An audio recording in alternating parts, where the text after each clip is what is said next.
Guys, welcome back to my channel. Today, pupunta tayo dito sa office ng Der Armour. Ang objective natin is palitan natin itong ating revolver na bed cover nung automatic. Kasi nagka-camping tayo at marami tayong gamit, so kailangan natin ng extra space. So kailangan ko maglagay nung automatic na bed cover para makapaglagay ako ng bed rack dun sa likod. So dun sa bed rack na yon, doon ko ilalagay yung aking mga extra na mga gamit. But ang gusto ko sa bed rack, yung mababa lang. Parang ganito yung peg. So yung revolver, pagka in-unfold mo siya, sasabit. So kailangan ko nung automatic. So okay, nandito na tayo sa shop ng Der Armour at magpapakabit na tayo ng auto track, yung automatic na bed cover ng Der Armour. So ang una nating gagawin is tatanggalin natin itong revolver. So, ganyan ang itsura ng revolver. Magandang quality siya at wala siyang leak. Ginamit ko siya for about 10 months at very satisfied ako sa performance niya. Okay, pinatanggal ko muna yung aking mga camping gears dito sa bed para matanggal natin yung revolver.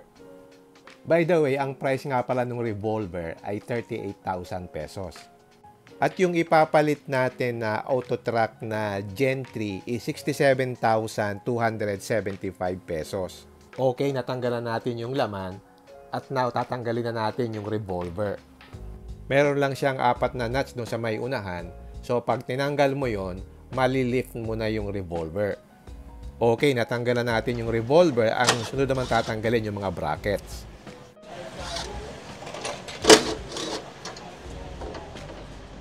Pero dyan, wala na siyang framing na ganito, no? Ah, wala na, sir. Wala. Wala na siyang bracket, sir. Wala Dito na na siyang tayo bracket. sa ano, sir. Dito na sa labi. Okay. Wala na to, sir.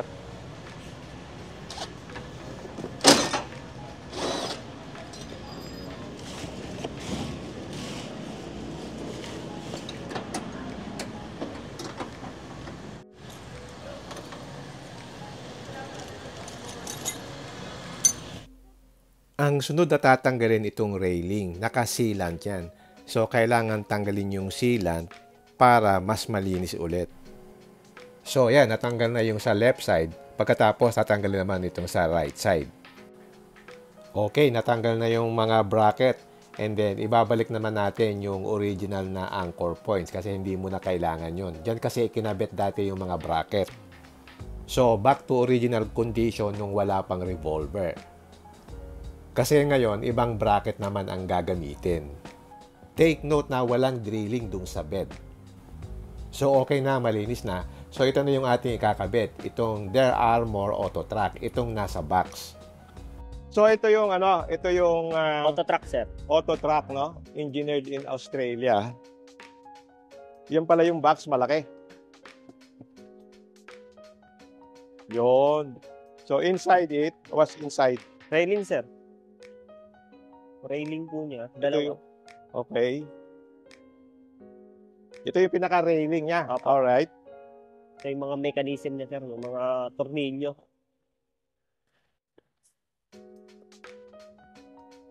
Ah, yan. Sige, labas natin para Wiring. makita. So, ito yung hinihilang. Anong material to? Aluminum, sir. Powder coat, sir. Aluminum. So, Aluminum. hindi talaga yung basta mano. Opo. Tapos, wala na siyang lock dito, Wala na no? po, sir. Automatic siyang magla-lock. Opo. Sa pinaka-tailgate niya, sir. Pag lalapat siya, sir. Okay. Kaya wala po siyang susian. Walang susian. Opo, wala po siyang susian. Okay. So, ang sunod na procedure is i-assemble yung railing. Bale, i-assemble muna dito sa baba bago iakyat doon sa bed. Kasi ililik test din natin, sir, pagkatapos. Ito na ba yung version 3? Opo, yung Ito kasama, yung latest, no? kasama na po sa remote nyo. Yung original remote ng pickup, sir. Ang sinasabi niya dito, yung remote control nung sa original ng Raptor, yung susi, pwede mong gamitin sa pag-open at close ng bed. Although, meron din silang ibibigay na 2 set ng remote control. Pero hindi mo matakaw sa battery yan? Pagka Hindi. patay, hindi naman siya nagko-consume ng battery. Hindi naman, sir. Hindi naman po. Gawa ng steady lang naman po siya kapag naka-off, off lang po talaga siya. Kung kailan lang po siya gagamitin, saka lang din po siya gagana ng supply, sir. Okay. At ito pala yung itsura ng wiring. Hindi siya makikita kasi nakaipit siya dun sa side ng bed. So ito nakatago yung... Opo, ilagay ko lang yung ano, sir. No? Tapos ito yung pang-engage niya na Pang-engage yung automatic at saka manual. Pero meron siguro yung ano, sir. ayun, meron siyang hawakan.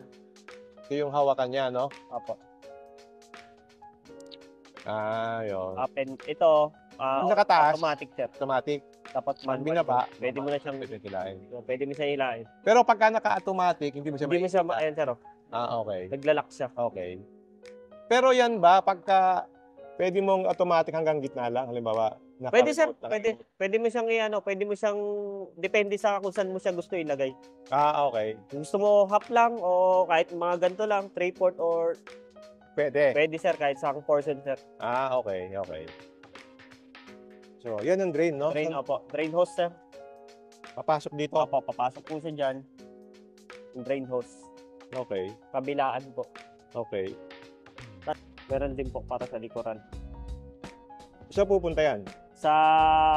Doon din po sa bed box. Sa bed liner din, sir. Bubutasin yung bed liner, tapos papasok po, sir. So, Game po. dalawang option. Either Mag-game po pasok ka, mo sir. dito, bubutas dito, o Sa kaya gitna. dito sa labas. Diba? Dito sa labas. 3, 4. So, meron nga pala dito silang bagong product. Itong parang side compartment na pwede mong lagyan ng mga gamit. So, wala pa itong pricing daw. So, sinusukat nila dito sa aking Ranger Raptor para sa susunod, pagka available na, pwede na nilang i-market.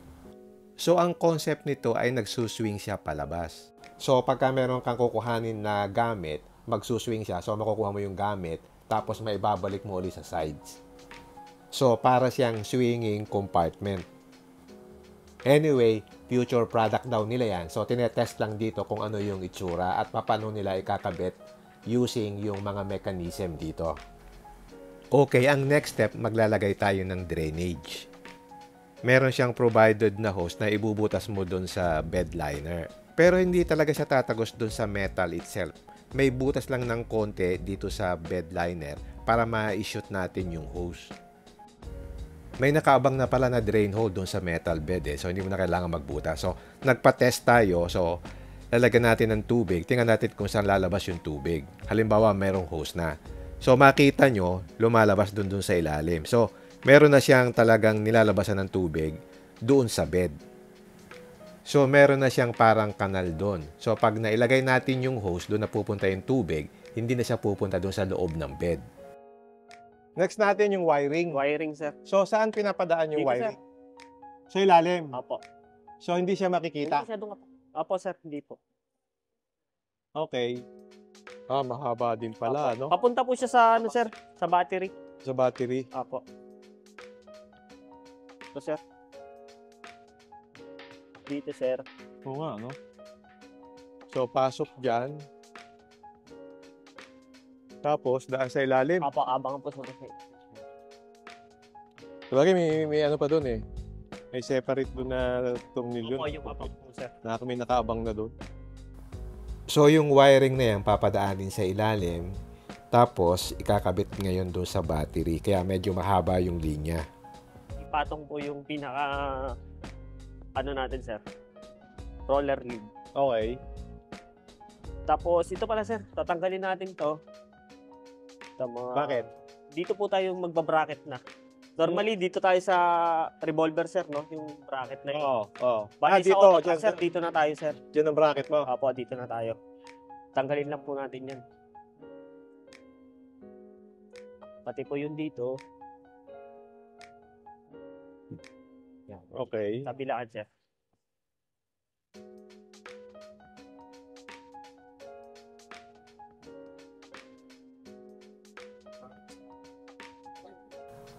So, bale, yung mga nakaabang na butas dyan ilalagay ngayon yung bracket. So, walang drilling. So, gagamitin mo lang yung mga butas na nakaabang na dyan para maikabit mo yung tornilyo.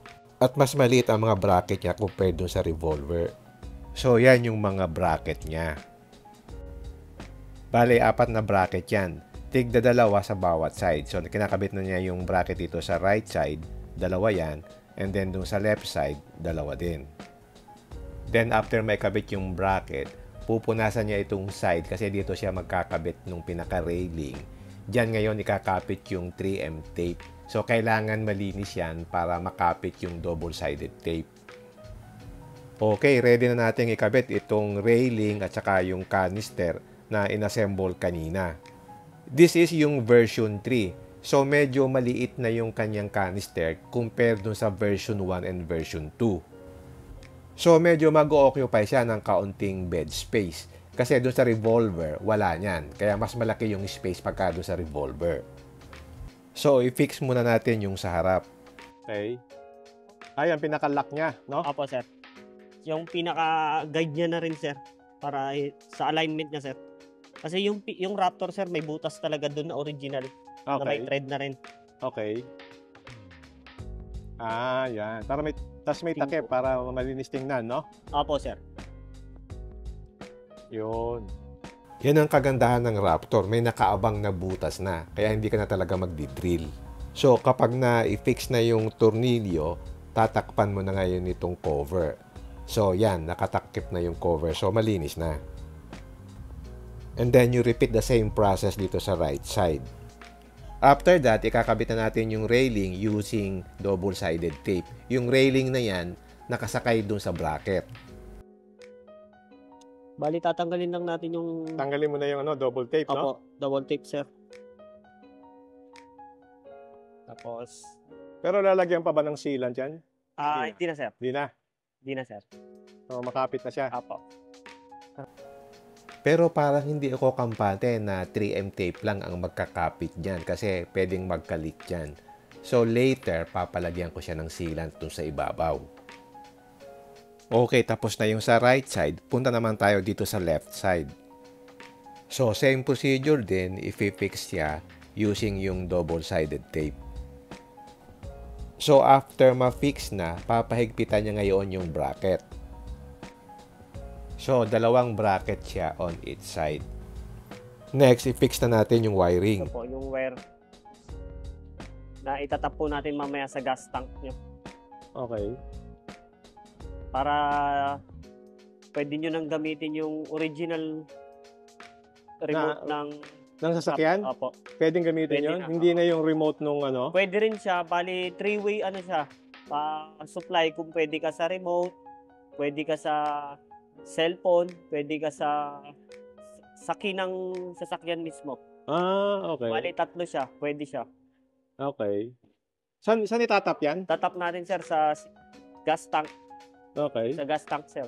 Play. Yan yung itatap Opo, sir. mo. Wise. Naka-wise siya, sir. Na itatap natin sa gas tank, sir. Bakit sa gas tank?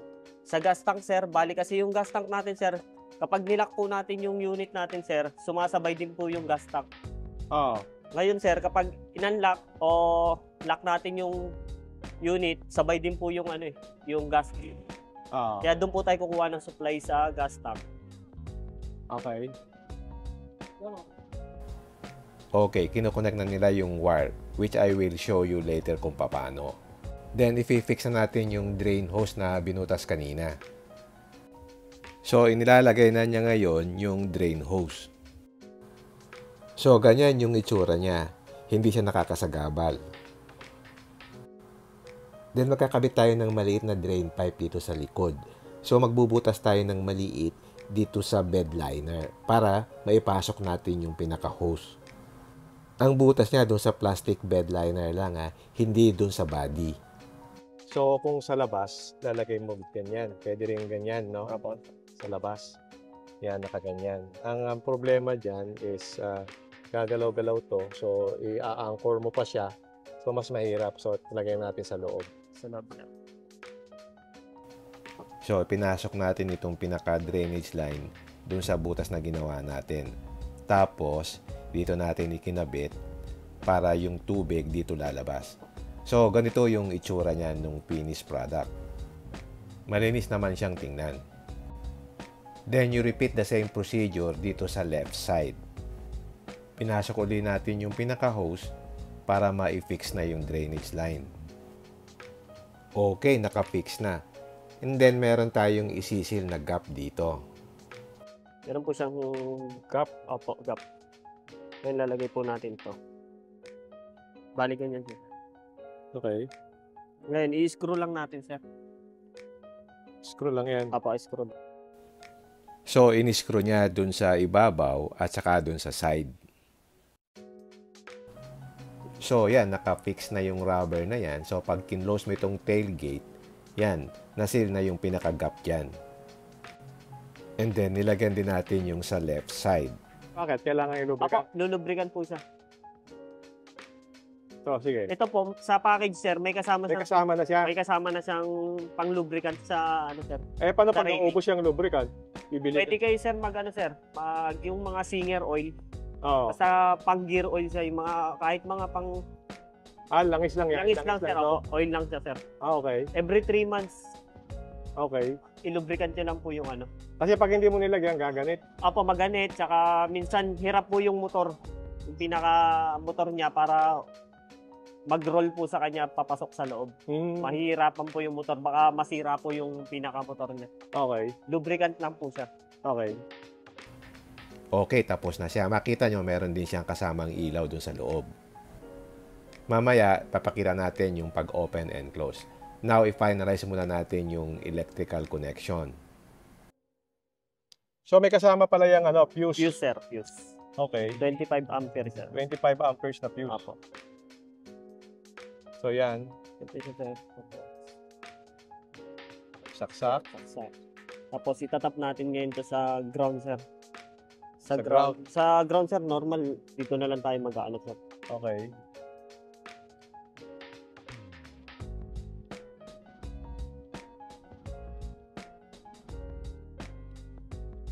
Ganda support, ang daming kabilan. Apo, sir. Naka-ready na talaga sa accessories.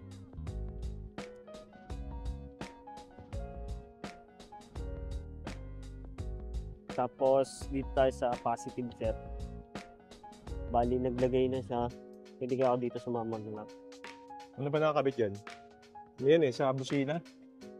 Meron na rin ito, eh. G8 to, eh. Pwede ka maglalagay ng tornilyo sa ibabaw. Siguro, sir. Pwede natin ilagay itong akin. Yan.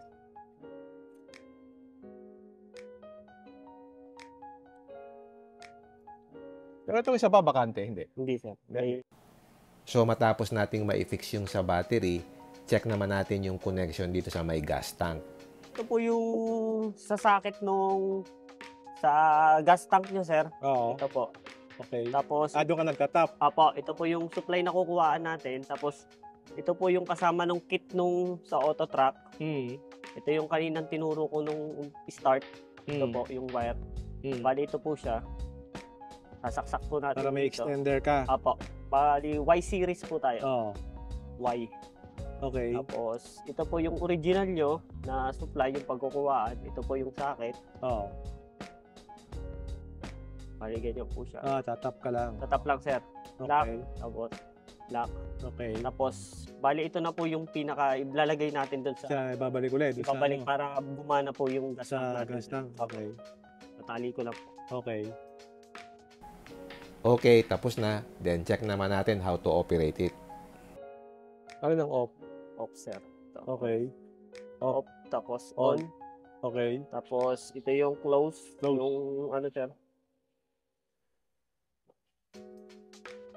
Yun.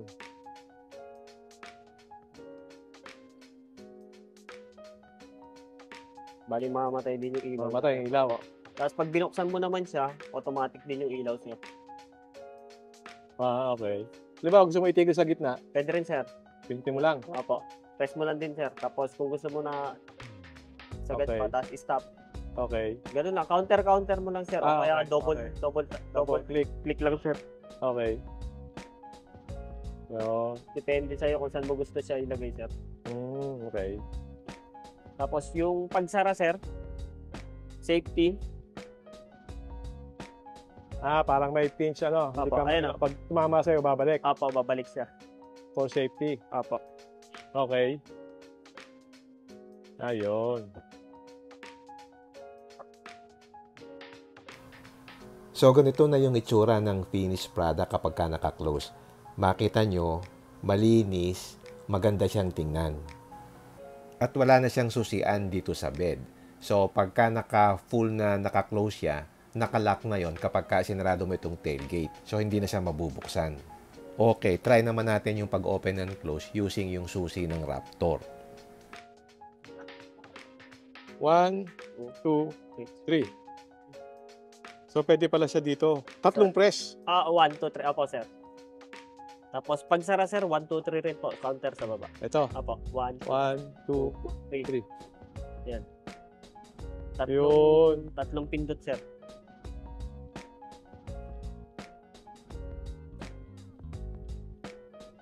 Yan.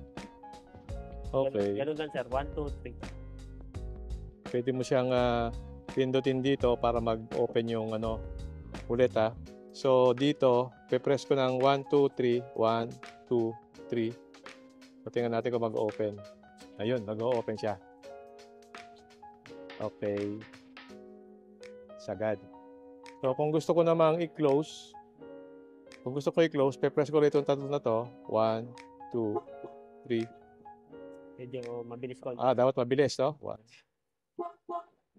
Yun.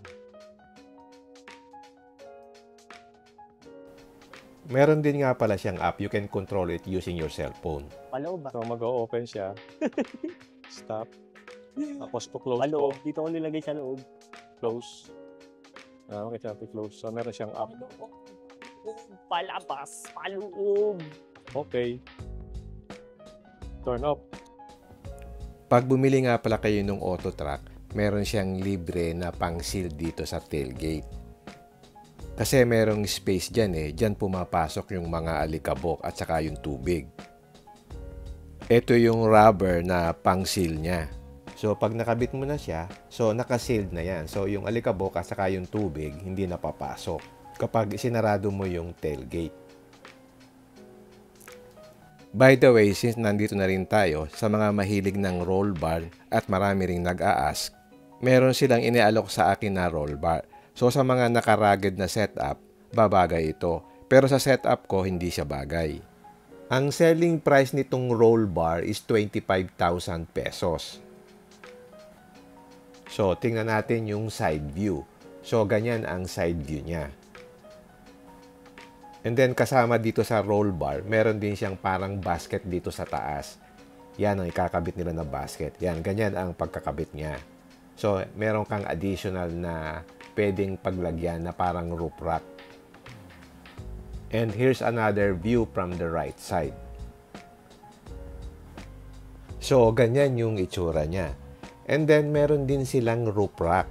So, check natin ang itsura kapag nakakabit yung roof rack.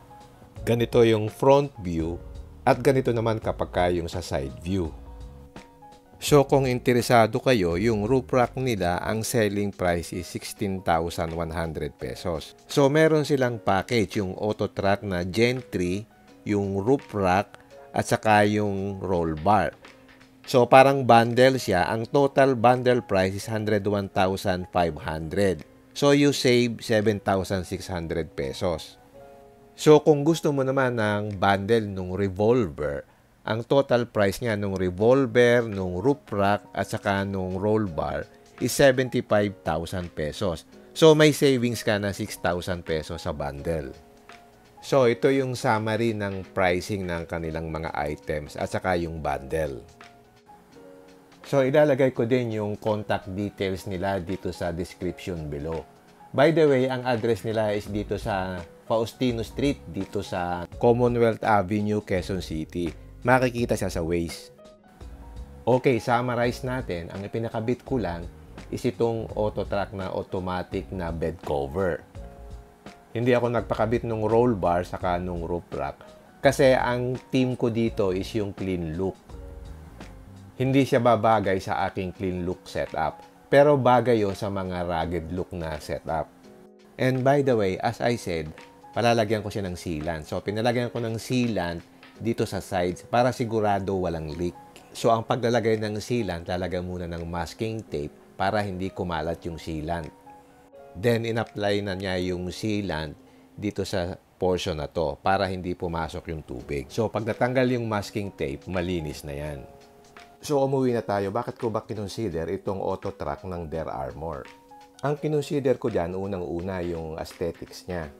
Then, yung flexibility niya. So, pwede mo siyang i-open and close manually in case magka-problema yung pinaka-motor niya. And at the same time, mas secure siya. Kasi yung ginamit na material is aluminum. So, in terms of safety ng mga gamit, mas na-improve pa. And also yung ease of use. Hindi mo na kailangang i-roll pa compared dun sa revolver. So, mas madali ang kanyang operation. So, with one click dun sa susi, mabubuksan mo na yung bed mo. Since gusto kong maglagay ng bed rack, kailangan ko ng flat operation ng opening and close nitong bed cover. Sa araw, ganito yung itsura niya. Ang gusto ko talaga dito, sobrang flat and flush siya dun sa bed mo. Yung sa revolver kasi may kaunting angat pa dito sa bed. Dito, sobrang flat siya at saka malinis. Nawala na rin yung dalawang anchor points dun sa revolver. So, malinis siya. So, nagustuhan ko yung aesthetics niya. So, mukha siyang OEM na galing sa manufacturer. So, katulad ng sinasabi ko kanina, madali yung kanyang operation. So, with one click of a button, mag-o-open na yung bed. So, pag may kukunin kang gamit, okay na okay. Hassle-free na ngayon. Another positive nito is pwede mo siyang i-open at certain points. Pwedeng half open, pwedeng 3/4. So, kung saang point na gusto mong i-open or i-close. Unlike before sa revolver na kailangan mong i-fully open. Napansin ko din sobrang smooth ng motor niya. Halos wala kang maririnig na noise. Another thing is meron na siyang additional na ilaw dito. Especially sa gabi na kailangan mong kumuha ng gamit. So, mas convenient na siya. Another thing, sa masaselan dyan, yung drilling lang is doon lang mismo sa bed liner. Hindi siya doon sa mismong metal ng bed or metal frame ng mismong bed mo. Yung hose doon sa dulo ng bed, directly pupunta yung tubig dyan sa mismong kanal na provided ng bed ng Ford. Dito naman sa dulo, lalabas lang siya dito sa dulong part ng bed mo. So, yun ang isang kailangan mo i-consider kung hindi ka willing na magbutas. So, meron ka namang option na revolver. Another thing to consider is yung na-occupy na space ng canister. So, medyo nakakakuha ng counting space yan. So, mas okay yung revolver kung gusto mo mas malaking space. So, itong nakakabit sa akin is yung version 3. So, mas maliit na yung size ng kanyang canister. And lastly, yung motor niya. Kailangan niya ng proper maintenance. So, yan ang kailangan mong i-consider kapag kumuha ka nitong roller lid. Pero other than that, very satisfied ako sa quality at the same time yung operation niya. Maraming ways din mag-open. Pwede sa key, pwede dun sa remote, at pwede rin dun sa app ng cellphone. Kitang-kita naman yung quality niya at saka yung smooth of use. So, abangan nyo lang yung mga future upgrades dito sa Ranger Raptor. So, kung interested kayo, message nyo lang Under Armour Philippines sa Facebook page nila at saka by appointment lang sila. Kailangan nyo ding i-confirm kung meron silang stock. So, overall, I'm happy with this upgrade at sana nakatulong ako. Okay, hanggang dito na lang. If you like this video, don't forget to like, share, and subscribe. Until next time, see you again my next vlog. Bye!